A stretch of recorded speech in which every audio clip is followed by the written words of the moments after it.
નમસ્કાર દર્શક મિત્રો, આપ જોઈ રહ્યા છો TV9 ઇન્ડિયા। હવે જોઈએ અગત્યના સમાચાર। સુરત શહેર ટ્રાફિક પોલીસ અને SMCની કાર્યવાહી। માંદરવાજા ખાતે દબાણ દૂર કરવા માટે કાર્યવાહી। રોડ પર દબાણ હટાવવાની કામગીરી। રોડ પર વાહનો પાર્ક કરેલ હોય તેવા વાહનો જપ્ત કરવાની કામગીરી। બંને સાઈડનો રોડ ખુલ્લો કરવામાં આવ્યો। શહેરના તમામ વિસ્તારોમાં પોલીસ દ્વારા ચેકિંગ કરવામાં આવશે। બાદમાં દબાણો દૂર કરવામાં આવ્યા। દુકાનો સીલિંગની પણ કામગીરી કરવામાં આવી રહી છે।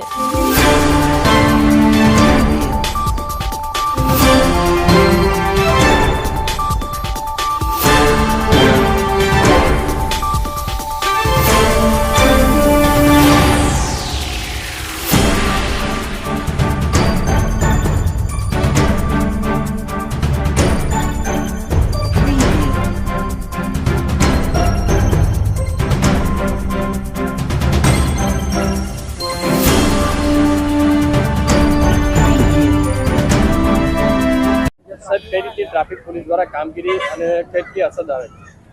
આપ સૌ જાણો છો કે માનનીય પોલીસ કમિશનર શ્રી અનુપમસિંહ ગેહલોત સાહેબ તેમજ અમારા ટ્રાફિકના JCP ચૌધરી સાહેબ અને DCP વાનાણી મેડમની સીધી સૂચના અને માર્ગદર્શન હેઠળ અમે ટ્રાફિકની સમસ્યાઓ ઓછી થાય, નાગરિકોને ઓછામાં ઓછી તકલીફ પડે એના માટે ઘણા સમયથી ડ્રાઈવ ઝુંબેશો અલગ અલગ ચલાવી રહ્યા છે।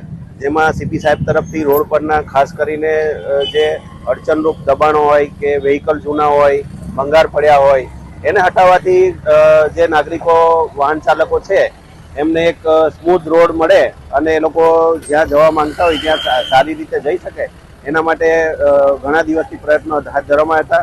થોડા દિવસ પહેલા CP સાહેબ તરફથી સૂચના હતી કે માન દરવાજાથી ભાટેના તરફ જે રોડ જાય છે ત્યાં પુષ્કળ પ્રમાણમાં જૂના વ્હીકલોનું દબાણ અને અલગ અલગ બીજા ભંગારના સામાનોનું પણ દબાણ છે। જો જે દૂર કરવામાં આવે તો નાગરિકોની તકલીફ વાહન ચાલકોની દૂર થાય એમ હોય છે। જેથી અમે સ્થાનિક પોલીસ, સલાબતપુરા પોલીસ, ત્યાંના સ્થાનિક DCP સાહેબ તેમજ અમારા કોર્પોરેશનના જે ઝોન લાગે છે એમના અધિકારીઓ સાથે ચર્ચા વિચારણા કરી આજ રોજ અમારે આ જે રોડ છે એનું તમામ દબાણો અને સાફ સફાઈનો એક કાર્યક્રમ હાથ ધરવામાં આવ્યો હતો। જેના કારણે આજે માન દરવાજાથી ભાટેના સુધીનો રોડ ક્લિયર કરવામાં આવ્યો છે। જે વાહનો અમારે ટોઈંગ કરવાની જરૂરત લાગી છે એને અમે ટોઈંગ કર્યા છે અને હવે અમે આરોગ્યના ટીમની રાહ જોઈ રહ્યા છે। જે લોકો આવીને સફાઈ કરે અને રોડની જે ટીમ આવે તો રોડ એક ફિનિશિંગ થઈ જાય તો કમ્પ્લીટલી એક નવો રોડ મળી જાય એમ છે અને વાહન વ્યવહાર રાબેતે મુજબ ચાલે એમ છે। છતાં પણ ટ્રાફિક અડચણ થાય તો કઈ રીતે કાર્યવાહી? ટ્રાફિક અડચણરૂપમાં અમે અહીંયા કાયમી પોલીસનો પોઈન્ટ પણ એક મૂકવા માંગ્યા છે જેથી કરીને રોજિંદા એના પર નજર રહે અને વાહન વ્યવહાર ચાલે છે કે કેમ, પ્લસ કે આ સફાઈ કામગીરીને રોડ બન્યા બાદ ફરીથી કોઈ દબાણો ચાલુ ના થઈ જાય એના માટે અમે એક અલાયદો પોઈન્ટ અહીંયા શરૂ કરવા માંગીએ છીએ।